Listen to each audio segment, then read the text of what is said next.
దేవరాగం జ్ఞానయోగం వ్యాసపీఠం బహువేదశాస్త్రం బోధామృతహిత శ్రీమన్నారాయణం శివగౌరీ సంభాషిత సకల పురాణం అష్టాక్షరి పంచాక్షరి మంత్రావరణం అఖిల దేవతా సంస్తుతి పారాయణం జయమంగళకరమీ ప్రవచన శ్రవణం అనుదినము శుభము సుఖము జీవన గమనం దేవరాగం జ్ఞానయోగం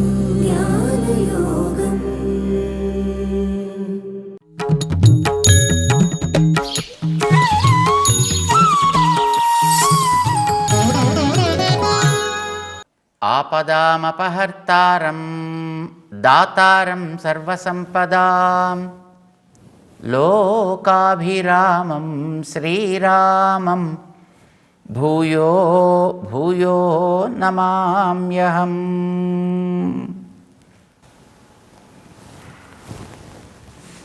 జై శ్రీమన్నారాయణ. ప్రియ భగవద్బంధువులారా, భగవద్గీత మానవ జాతికి భగవంతుడు తెలుసుకోవలసిన విషయాలన్నీ తెలియచెప్పే ఒక సంక్షిప్త కోశంగా అందించినటువంటి ఉపదేశ అమృతం. ఏవేవి ఏ ఏ రంగంలో తెలుసుకోవాలో వాటన్నిటినీ కూడా చాలా సంక్షిప్తంగా చేసి ఈ గ్రంథంలో మనకి ఉపదేశం చేశాడు. ఒక్కొక్క అధ్యాయంలోనూ ఒక్కొక్క దాని మీద దృష్టి పెట్టి దానికి సంబంధించిన అంశాలన్నిటినీ కూడా ఒక విభాగం కింద చేసి మనకి ఉపదేశం చేశాడు. దాంట్లో మొదటి 6 అధ్యాయాలు ఆత్మ ప్రాప్తికి కావలసినటువంటి విధానమేమి, ఆత్మ సాక్షాత్కారం కోరుకునేటటువంటి వాడికి తెలియాల్సిన అంశాలేవి, ఇది చెప్పాడు ఆయన. ఎందుకు చెప్పాల్సి వచ్చింది అంటే, నేను యుద్ధం చేయనయా, యుద్ధం చేస్తే ఈ ఆత్మ నాశనం అవుతుంది. ఈ ఆత్మ అంటే నేను తప్పు చేసిన వాడిని అవుతా. ఎవరైతే యుద్ధంలో ప్రాణాలు కోల్పోతారో వాళ్ళంతా కూడా స్వర్గానికో నరకానికో పోతారు. తరించిన మా పెద్దలందరూ కూడా పతంతి పితరహ, వాళ్ళ లోకాల్లోంచి వాళ్ళంతా జారిపోతారు, నరకం పాలవుతారు. నేను కూడా ఏమవుతానో తెలీదు. యుద్ధానికి పర్యవసానం జయమో అపజయమో తెలీదు. కానీ ప్రాణ నష్టమైతే మాత్రం తప్పనిసరిగా కలుగుతుంది. అలాంటప్పుడు ఇక ప్రపంచంలో మిగిలే వాళ్ళంతా కూడా యోగ్యత లేనటువంటి సామాన్యులు మిగులుతారు. ఆ రకంగా మిగిలినప్పుడు రకరకాలైనటువంటి దురాచారాలు ప్రబలుతాయి లోకంలో. వ్యవస్థ అంతా చిన్న భిన్నం అవుతుంది, నష్టాలు వస్తాయి. కనుక ఇన్ని రకాలైనటువంటి ఉపద్రవాలకి నేను కారణం అవ్వడం నాకు ఇష్టం లేదా, అందుకే నేను యుద్ధం మానేస్తా అని రథంలో ధనస్సుని బాణాల్ని పారేసి కూర్చున్నాడు అర్జునుడు. కృష్ణుడికి ఇతనికి ఏదైనా మంచి విషయం చెప్తే బాగుండు అని అనిపించింది. యుద్ధం తప్పే, నిష్కారణంగా ప్రాణాలు తీయడం తప్పే. కానీ ఆవలి వ్యక్తి తన హద్దు మీరి స్వైర సంచారం చేస్తూ విచ్చలవిడిగా ఉపద్రవం కలిగిస్తూ లోకాన్నంతటినీ బాధ పెడుతూ కేవలం దురహంకార పూరితులై ఉండేటప్పుడు అలాంటి వాళ్ళని దండించడానికే కదా జ్ఞానం ఇచ్చింది, శక్తినిచ్చింది. జ్ఞానం ఉండి, శక్తి ఉండి, చేసే అవకాశం ఉండి, అధికారం ఉన్నటువంటి వ్యక్తి దాన్ని వినియోగించకపోతే వాడు పనికిరానివాడు. యుద్ధం తప్పే, కానీ అన్యాయాన్ని, అక్రమాన్ని అరికట్టడానికి చేయాల్సి వచ్చేటటువంటి దాడి ఉంటుందే, అది ధర్మయుద్ధం అంటాం. తప్పనిసరిగా చేసి తీరాల్సింది. ఎంతవరకు చేయాలో అంతవరకు చేయాలి. దాంట్లో వెనకాడాల్సినటువంటి అవసరం లేదు. వెనకాడితే తప్పు, వాడు పాపి. కానీ అది చేసిన వాడు పాపిగాడు కర్తవ్య నిర్వహణ చేసిన వాడు అవుతాడు, వ్యవస్థని చక్కబెట్టిన వాడు అవుతాడు. అంచేత యుద్ధం అనే దాని యొక్క పర్యవసానం దుఃఖమే అయినా వ్యవస్థని బాగుపెట్టడం కోసం చేసేటువంటి యుద్ధం ధర్మయుద్ధం అవుతుంది కనుక అది చేయడం నీ కర్తవ్యమయ్యా. ఇహ నేను నరకం పాలవుతానో లేకపోతే పోయిన వాళ్ళంతా అక్కడి నుంచి పతనం అవుతారో అని నువ్వు అనుకునేటటువంటి మాట తగదు, అది తప్పు. ఎందుకంటే నీకు ఆత్మ అంటే తెలిసినట్టు మాట్లాడుతున్నావు, కానీ తెలియనట్టు ప్రవర్తిస్తున్నావు. నీకు ఆత్మ అంటే తెలియలేదు, దేహం అంటే తెలియలేదు, వీటిని నడిపించేదేదో తత్వం నీకు తెలియలేదు. అంచేత నీకు వాటికి సంబంధించిన జ్ఞానం కలగడం అవసరం సుమా అని 2వ అధ్యాయంలో మొట్టమొదట అతనికి శరీరం అంటే ఏమి, ఆత్మ అంటే ఏమి, దేహాత్మ వివేకం కలిగించాడు మొట్టమొదట. అసలు అక్కడ ప్రారంభమైంది భగవద్గీతోపదేశం. లేకపోతే యుద్ధం చేయనా మా అన్న అంటే ఆయన నువ్వు ఎప్పుడు ఉంటావు, నేను ఎప్పుడు ఉంటా, వీళ్ళంతా ఎప్పుడు ఉంటా, నత్వైవాహం జాతునాశం నత్వన్నేమే జనాధిపా. ఈ ఉపదేశం ఎందుకండి? అది ఇర్రిలవెంట్ అన్నట్టు మనకు అనిపిస్తుంది, అసందర్భము అన్నట్టు అనిపిస్తుంది, కానీ కాదు. అర్జునుడు అన్నీ తెలిసినట్టు మాట్లాడుతున్నాడు, కానీ పాపం ఏం తెలియలేదు నిజానికి. కదా కర్తవ్యం ఏమిటో అతనికి తెలియలేదు, త్యాజ్యం ఏమిటో తెలియలేదు. చెయ్యాల్సిన కర్తవ్యం మీద అది నాకు అధర్మము అనేటువంటి భావన ఏర్పడింది. ధర్మ అధర్మ ధియా ఆకులం. ధర్మకార్యం మీద అధర్మము అనే బుద్ధి ఏర్పడి మనసు కలత చెందింది అతనికి. ఆ కలతను తొలగించాలి అంటే అతనికి ధర్మం మీద ధర్మం అనే బుద్ధి ఏర్పడాలి తప్ప ధర్మకార్యం మీద అధర్మము అనే బుద్ధి ఏర్పడకూడదు.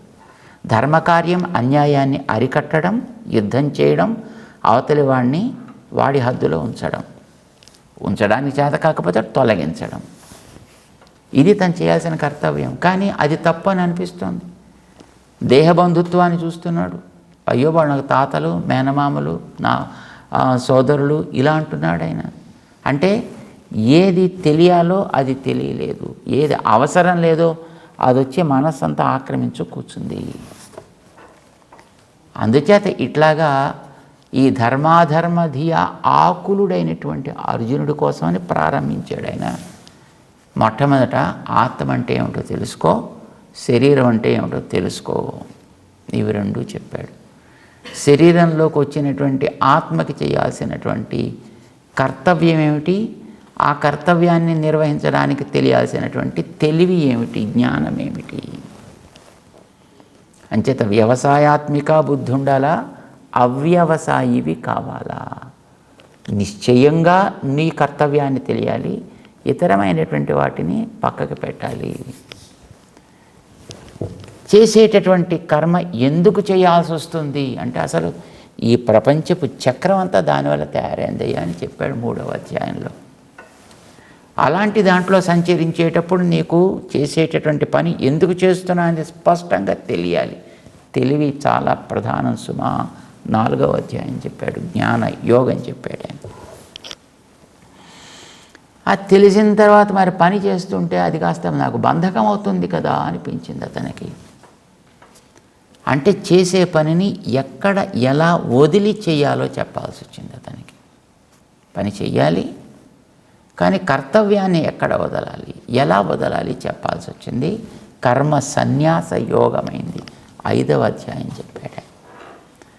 మరి అంతలా వదిలిపెట్టాలంటే మనస్సుకి ఎంత నిగ్రహం కావాలి, చేసే పని మీద ఎంత నిలకడ నిశ్చయాత్మక బుద్ధి కావాలి అంటే మనసు స్వాధీనంలో ఉండాలి కదా. స్వాధీనం చేసుకునే పద్ధతి ఏమిటో చెప్పాడు 6వ అధ్యాయంలో. ఆత్మ సంయమ యోగము అయింది అది. ఇంతవరకు అర్జునుడికి తెలియాల్సినటువంటి దేహాత్మ వివేకాన్ని స్పష్టంగా కలిగించి, కనుక ఇది ఆత్మ అంటే అది నీకు తెలియాల్సింది, దాన్ని నువ్వు పొందేది, కర్తవ్యం దానికి సాధనం, పని మానడానికి వీళ్ళే, పనికే కర్మ అని పేరు, దాన్ని చేయడం కర్మ ఆచరణ అంటాం. అదే ధర్మం అంటే. అంతే తప్ప చేసే ఉపదేశాలు కాదు, ధర్మోపదేశాలు కాదు. ధర్మం అంటే కర్తవ్య నిర్వహణ, కర్మ ఆచరణ. ఇది తప్పదయా, ఎవరికైనా తప్పదు. అయితే ఇది ఎలా జరుగుతుందో నీకు తెలియాలి కనుక జరిపించేవాడిని వెనకాతలుండి నేనంటే ఏమిటి చెప్పాల్సి వచ్చింది. 7వ అధ్యాయం ప్రారంభమైంది. మొదట 6 అధ్యాయాలు పూర్తయ్యాయి. ఆత్మసాక్షాత్కారం అంటే ఇది తెలిస్తే నువ్వు చేసే పనిలో నీకు ఏ రకమైనటువంటి దుఃఖము ఏర్పడదా, బెంగ ఏర్పడదు, బాధ ఏర్పడదు. కానీ మొదటి నుంచి అతను చెప్పుకుంటూనే వస్తున్నాడు, ఏదైనా ఒక పని చేసి దాని ఫలితం పొందాలి అంటే వెనకాతలుండి ఇప్పించాల్సింది నేను. అంచేత 3వ అధ్యాయం దిగించి దాన్ని ప్రారంభించినప్పుడే మయి సన్యస్య కర్మాణి, ఇది తను చెప్పుకుంటూ వస్తున్నాడు. ఇదేం నేను నీకోసం కొత్తగా చెప్పట్లా, ఎప్పుడో నేను ఎవరికో చెప్పా, వాళ్ళ నుంచి అదొక ప్రవాహంలో వస్తూ వచ్చింది. క్రమంగా అది డైల్యూట్ అయిపోయింది. తర్వాత అందరూ మర్చిపోయేటటువంటి స్థితికి వచ్చేసింది. అందుకోసం నేను మళ్ళీ ఇప్పుడు నీ కోసం చెప్పాల్సి వస్తుంది అని మళ్ళీ తను చెప్పాడు 4వ అధ్యాయంలో. ఇలాగ చెప్పేటటువంటి తానెవడు, ఇది చెప్పాల్సి వచ్చినప్పుడు ఆయన 7వ అధ్యాయంలో ఈ విషయాన్నంతటిని కూడా జ్ఞానమని విజ్ఞానమని దాన్ని విడదీసి ఈ రెంటి యొక్క వివరాలు నీకు చెప్తాను అని చెప్పాడు. నన్ను ఉపాసన చేస్తేనే, అంటే నన్ను ఆశ్రయించి నా ద్వారా వాడెవడైనా పొందితేనే తప్ప మరొక రకంగా వాడికి లభించేది ఏదీ ఉండదు అంటూ అవతార రూపంలో వచ్చినటువంటి తన స్వరూపాన్ని గురించి చెప్పాడు ఆయన. ఎలా ఉంటాడు ఆయన? విజ్ఞానం కావాలి. మొట్టమొదట తాను చేస్తున్నాడనే విషయం తెలియాలి, అది జ్ఞానం. దాని తర్వాత ఆయన ఎలాంటి వాడైనా ఈ సకల జీవులకి శేషి, అంటే వీళ్ళందరినీ తన పరికరాలుగా పెట్టుకున్నవాడు. రెండవది వీళ్ళందరికీ కూడా ఈ స్థితిలో ఏర్పరిచేవాడు, కారణం ఆయన. ఇవన్నీ కార్యాలు కారణం తాను అని చెప్పుకున్నాడు ఆయన. అంతేకాదు వీళ్ళు ప్రవర్తించాలంటే ఆధారం కూడా తానే. ఇప్పుడు చెట్టుకి గింజ కారణం, కానీ చెట్టులో జరిగే ప్రవృత్తికి గింజ ఏం చేయలేదు. చేత కారణమైన ప్రతిదీ కూడా ఆధారం కావాలని నియమం లేదు. కానీ ఈ ప్రపంచంలో ఈ రూపాలన్నింటికీ కారణం నేనే, వీటిని ఈ రూపంలో ఉంచిన ఆధారం కూడా నేనే. ఈ మాట ప్రారంభంలో చెప్పాడు ఆయన.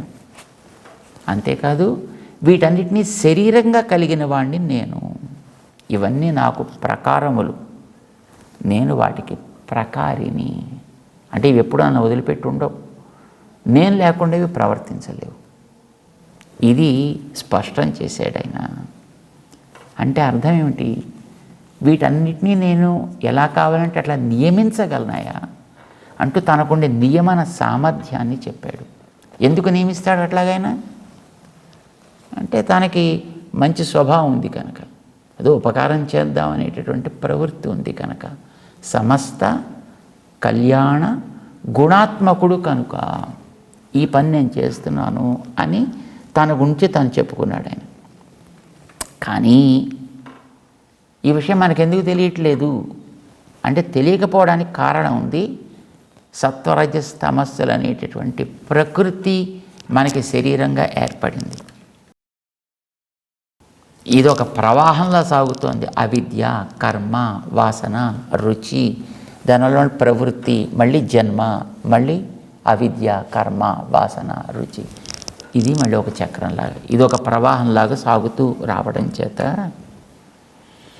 దానివల్ల మనకి ఇది నాకు కావాలి, ఇది నాకు వద్దు, ఇది నాకు ఇష్టం, ఇది నాకు అయిష్టం, ఇది నాకు సుఖం, ఇది నాకు దుఃఖం అనేటటువంటి ద్వంద్వాలు మనలో ఏర్పడి వాటి వల్ల కలిగే ప్రవృత్తి చేత అవి మనలో ఒక అజ్ఞానపు పొరని వేసి కప్పడం చేత మనకి తత్వం తెలియటం లేదు.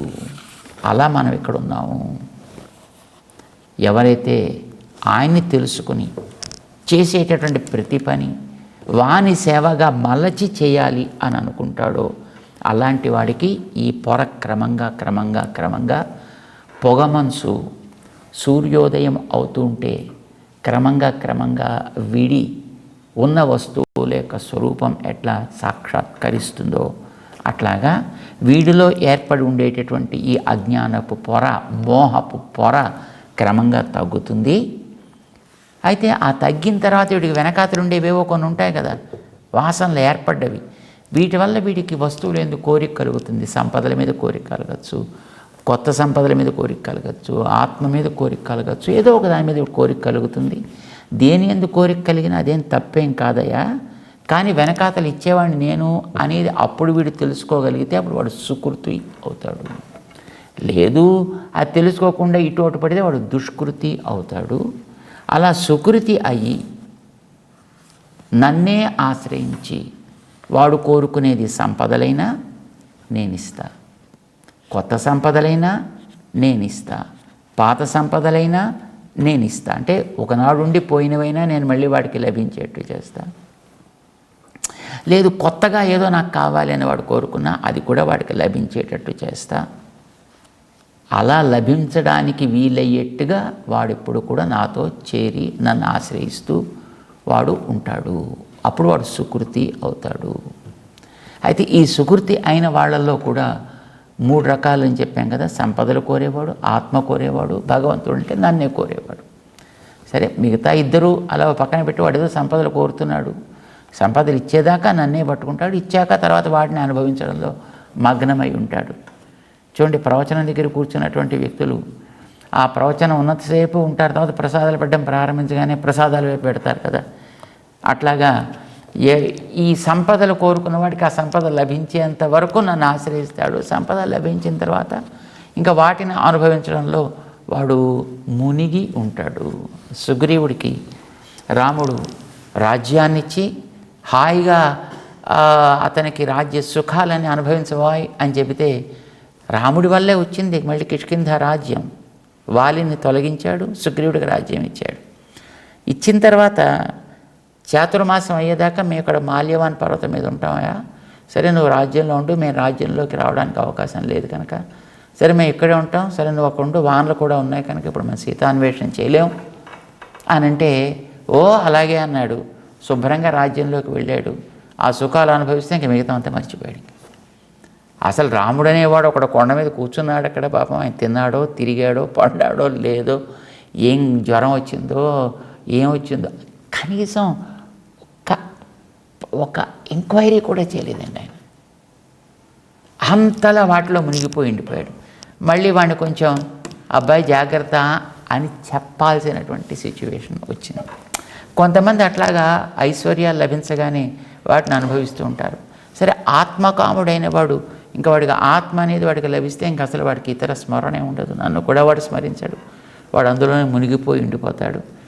సరే ఏమైనా ఈ రకంగా ఉండేటటువంటి ముగ్గురు కూడా ఐశ్వర్య, కైవల్య, మోక్ష అని కోరుకునేటటువంటి ముగ్గురు కూడా తెలుసుకోవాల్సిన అంశాలు కొన్ని ఉన్నాయో తెలుసుకుంటే వాళ్ళకి అవి లభిస్తాయి అంటూ ఐశ్వర్యార్థికి 4 విషయాలు, కైవల్యార్థికి 5 విషయాలు, మోక్షార్థికి 2 విషయాలు తెలుసుకోవడం మంచిది అంటూ వాటిని చెప్పి 7వ అధ్యాయాన్ని ముగించాడు. ఇది ముగిసిన తర్వాత అర్జునుడికి సందేహం వచ్చింది. ఏమిటో ఇవన్నీ కోడ్ వర్డ్స్ చెప్పినట్టుగా చెప్పావు నువ్వు, ఇవన్నీ సాంకేతిక పదాలు చెప్పినట్టు చెప్పావయ్యా, నేను ఇంకా అసలు ఇప్పుడే విద్య ప్రారంభించిన వాడిని, నాకు ఇప్పుడు సాంకేతిక పదాలు చెప్తే నాకెట్లా తెలుస్తాయి? ఇప్పుడు ఎవరికైనా అదేదో NaCO2 ఏదో ఇలా అంటే వాడికి కొంతకాలం చదువుకున్న తర్వాత అవి ఏమిటో అర్థమవుతాయి తప్ప వాడు మొట్టమొదటి అసలు అక్షరం పలక తీసుకుని ఆల్ రాయగానే వాడికి ఆ కోడ్ వర్డ్స్ చెప్తే వాడికి ఏం అర్థమవుతాయి కనుక? నువ్వు చెప్పేవి చూస్తే ఇప్పుడు నాకు అలా ఉన్నాయి, ఏమిటవి అని అడుగుతున్నాడు. 8వ అధ్యాయం అర్జునుడి ప్రశ్నతోటి ప్రారంభమవుతుంది.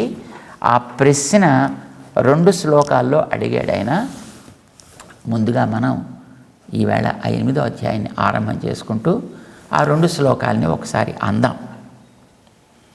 శ్రీకృష్ణ పరబ్రహ్మణే నమః. అథ 8మోऽధ్యాయః అక్షర పరబ్రహ్మ యోగః. ఇది అధ్యాయం. అర్జునుడి ప్రశ్న. అర్జున ఉవాచ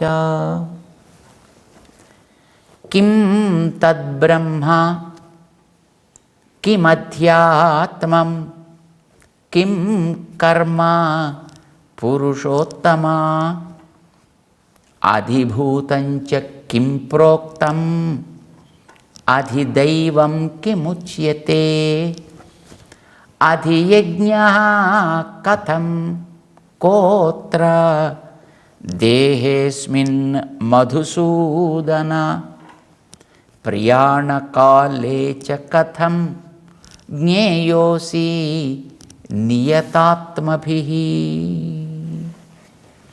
ఇది ప్రశ్న వేశాడు ఆయన. ఇందులో నియతాత్మభిః చాలామందిని గురించి నువ్వు చెప్పావు. 3 రకాలుగా అధికారుల్ని విడదీశావు. వీడికి ఇవి, వీడికివి, వీడికివి అని నియతముగా చెప్పావు. అంటే ఒక్కొక్కడికి స్పెసిఫిక్గా తెలుసుకోవాల్సినవి 5, 4, 2 అని చెప్పావు. వాళ్ళు నియతాత్ములు అంటే ఆయా విభాగంలో ఉన్నవాళ్ళు అని అర్థం అన్నమాట.